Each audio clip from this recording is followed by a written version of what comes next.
A viagem pelo sul em rota continua. No episódio anterior, percorremos a BR-376 desde Tijucas do Sul até São José dos Pinhais, acompanhando a transformação da paisagem e a aproximação de uma das principais cidades do entorno da capital.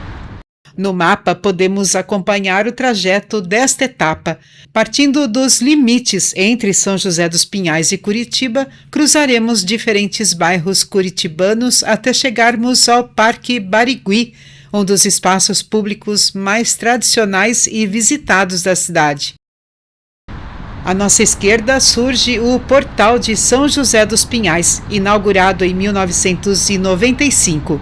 Sua imponente estrutura de cúpula metálica foi inspirada nas antigas estufas de plantas clássicas da Europa, simbolizando de forma harmoniosa a identidade ecológica da região e a devoção ao padroeiro que dá nome ao município.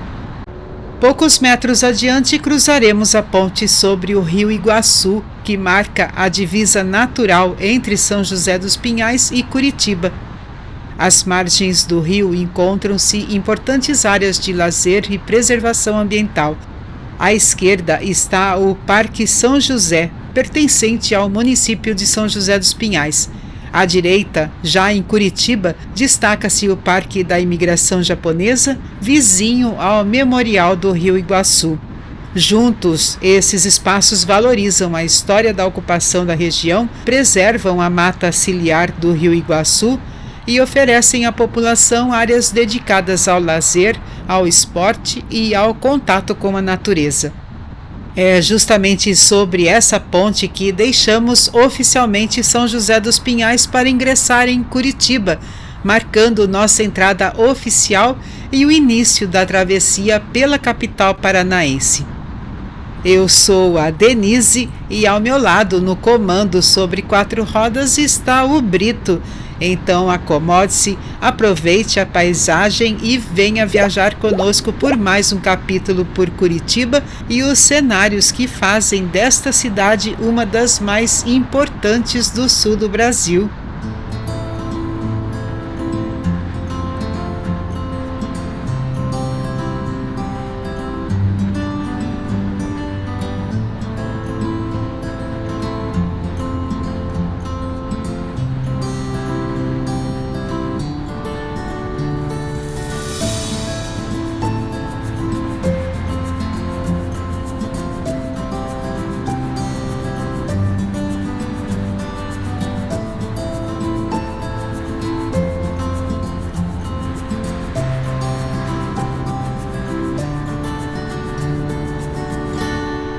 Logo à frente, deparamos-nos com a Torre da Biodiversidade, um marco esculpido no canteiro central da avenida. Inaugurado em 2006 para marcar a COP8, a Conferência Ambiental da ONU sediada em Curitiba, o monumento de 15 metros traz uma dualidade fascinante do arquiteto Fernando Canali. Quem chega à capital contempla o lado verde, recortado em formas de folhas de árvore, celebrando a vida. Já quem se despede da cidade visualiza o lado vermelho vazado em labaredas de fogo, um manifesto visual contra a destruição da nossa natureza. Mais do que um monumento, tornou-se um símbolo do compromisso de Curitiba com a preservação ambiental. E seguimos pela Avenida Comendador Franco, uma das principais portas de entrada de Curitiba para quem chega pelo Aeroporto Internacional Afonso Pena ou pela BR-376, como foi o nosso caso no episódio anterior. E aqui uma curiosidade: embora este seja o seu nome oficial em território curitibano, é muito raro ouvir este nome no dia a dia. Para a população, ela é simplesmente a Avenida das Torres, uma referência às linhas de transmissão de energia que acompanham boa parte do seu percurso. Essa identidade popular é tão avassaladora que os próprios Correios reconhecem e entregam correspondências endereçadas como Avenida das Torres em Curitiba, desde que o CEP esteja correto. Curiosamente, o nome que é informal na capital torna-se o endereço oficial no trecho que pertence a São José dos Pinhais, e conecta ao aeroporto, justamente onde iniciamos a nossa viagem de hoje. Mas afinal, quem foi Comendador Franco que dá nome ao lado curitibano? A avenida homenageia Manuel de Oliveira Franco, empresário, industrial e político que atuou como grande incentivador do desenvolvimento econômico e social do Paraná ao longo do século XIX. Recebeu o título honorífico de Comendador em reconhecimento aos seus marcantes serviços prestados ao Estado, destacando-se por liderar investimentos que contribuíram para estruturar Curitiba e região em um período de forte expansão e transformações. Atenção, radar fixo, velocidade 70.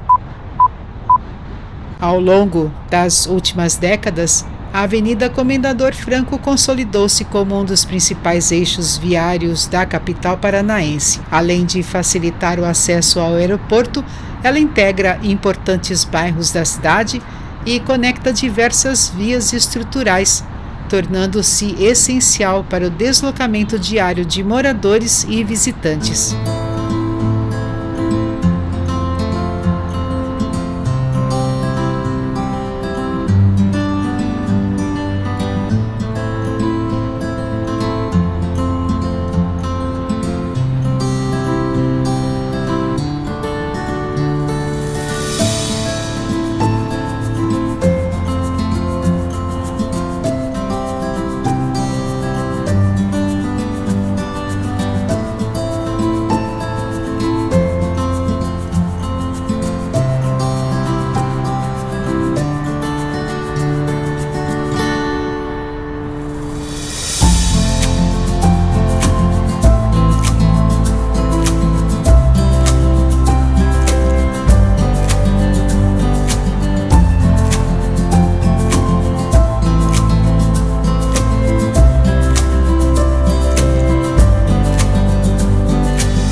Atenção, radar fixo, velocidade 70.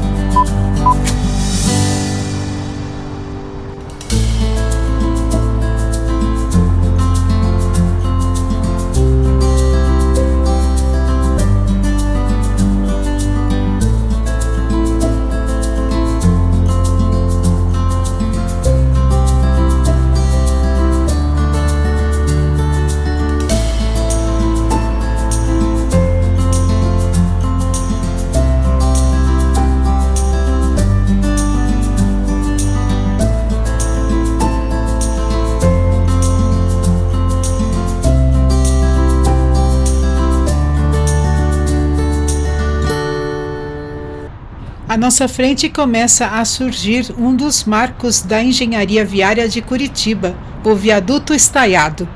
O movimento de veículos segue bastante tranquilo. Vale lembrar que estamos viajando em um domingo por volta das 15 horas. Apesar do céu limpo e do sol que ilumina a cidade, a temperatura externa marca apenas 11 graus, um contraste típico do inverno curitibano.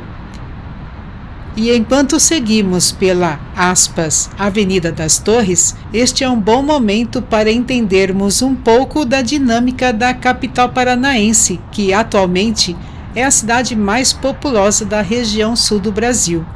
De acordo com o último censo do IBGE, Curitiba possui mais de 1.770.000 habitantes, distribuídos por uma área que resulta em uma expressiva densidade demográfica de cerca de 4.073 habitantes por quilômetro quadrado.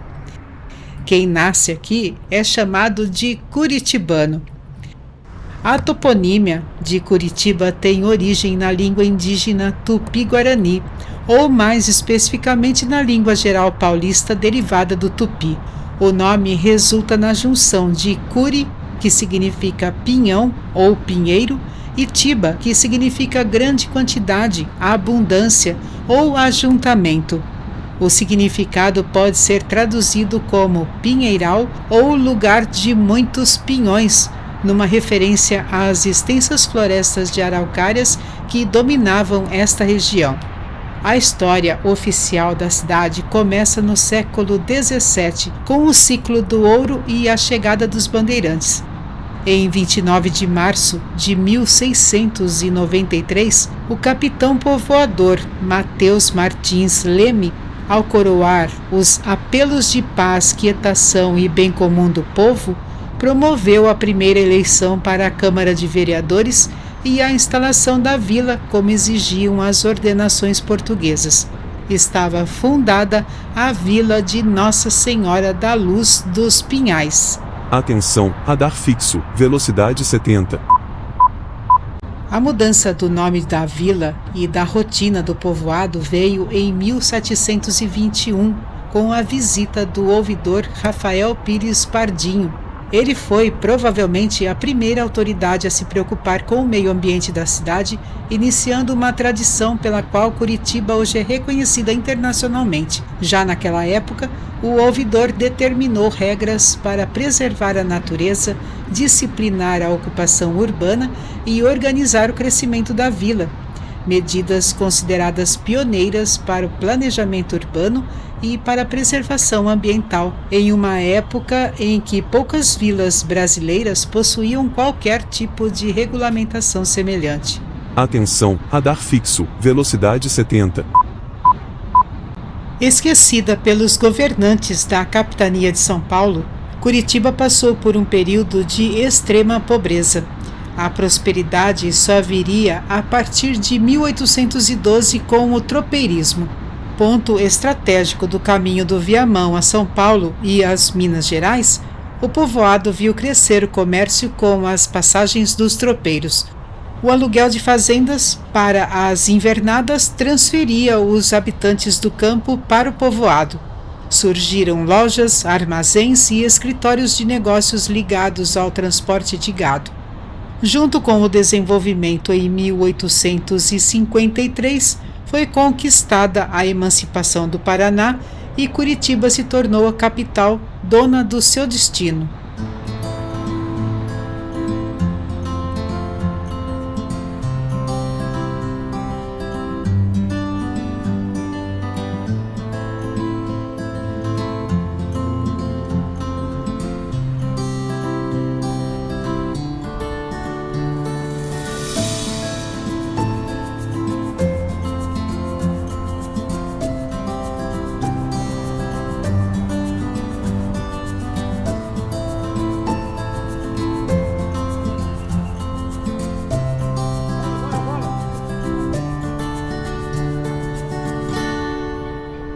Neste momento estamos nos aproximando do estádio Dorival Brito e Silva, popularmente conhecido como Vila Capanema, e ao que tudo indica, o anfitrião Paraná Clube se prepara para mais uma partida.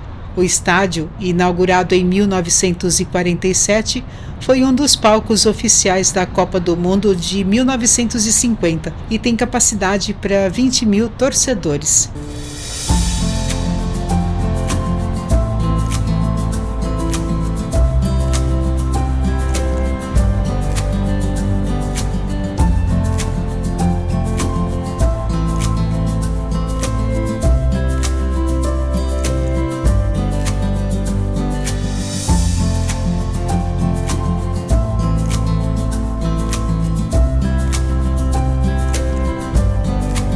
Atenção, radar fixo, velocidade 50.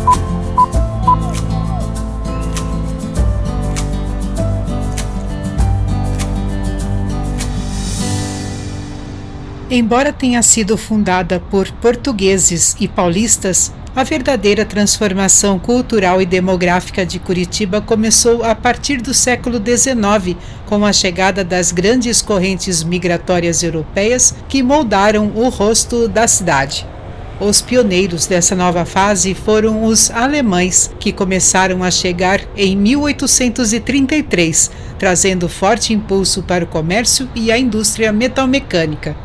A partir de 1871, Curitiba recebeu uma das etnias mais marcantes da sua história, os poloneses. Eles se estabeleceram em colônias agrícolas ao redor do núcleo urbano, mudando definitivamente a dinâmica de abastecimento da cidade.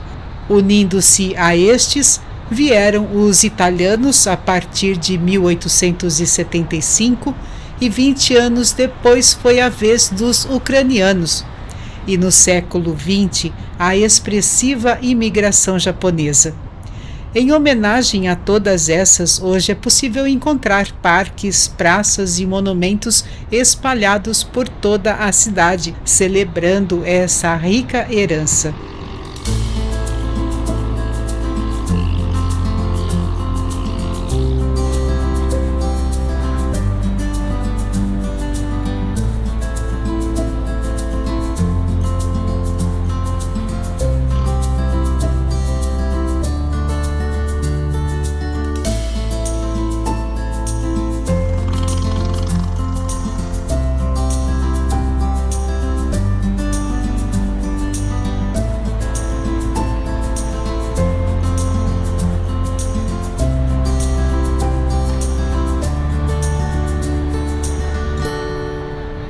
À nossa frente surge a Arena da Baixada, nome pelo qual é conhecido o Estádio Joaquim Américo Guimarães, casa do Atlético Paranaense, hoje comercialmente chamado como Liga Arena. Sua origem remonta a 1914, mas a moderna arena foi inaugurada em 1999, tornando-se uma das mais avançadas da América Latina. Posteriormente, passou por uma ampla modernização para sediar as partidas da Copa do Mundo de 2014. Atualmente, o estádio tem capacidade para mais de 42 mil torcedores.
Tudo o que trouxemos neste capítulo é apenas uma pequena parte da história de Curitiba.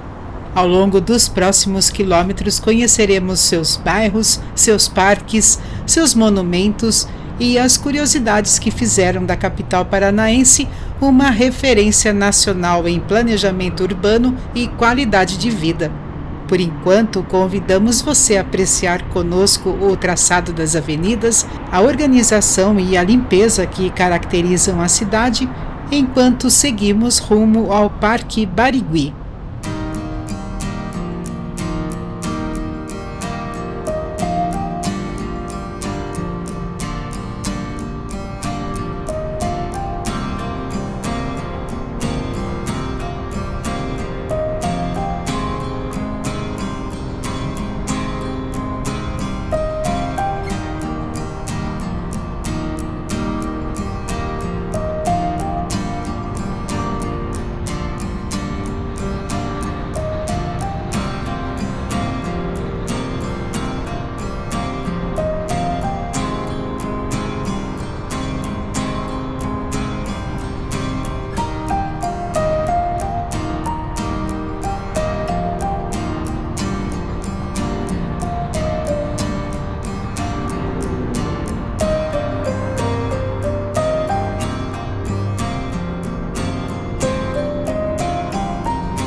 Atenção, radar fixo, velocidade 40.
E assim chegamos ao Parque Barigui. O movimento intenso de veículos por aqui já revela que estamos diante de um dos lugares mais frequentados de Curitiba e nos convida a fazer um breve pit stop em um dos espaços mais queridos pelos curitibanos, onde a natureza e a vida urbana convivem em perfeita harmonia. Mas este é apenas o começo da nossa jornada pela capital paranaense. Afinal, a viagem continua. No próximo episódio, continuaremos explorando Curitiba, descobrindo novos bairros, parques, monumentos e histórias que ajudaram a transformar esta cidade em uma das maiores referências em planejamento urbano e qualidade de vida do Brasil. Gratidão pela tua companhia em mais essa etapa da nossa jornada. Esperamos que este passeio tenha permitido conhecer um pouco mais da história, da organização e dos detalhes que fazem de Curitiba uma cidade tão admirada. Fique bem, fique com Deus e lembre-se, assim como uma grande cidade é construída ao longo do tempo, também são as pequenas escolhas do dia a dia que constroem a nossa própria história. Nos veremos na próxima viagem. Até breve!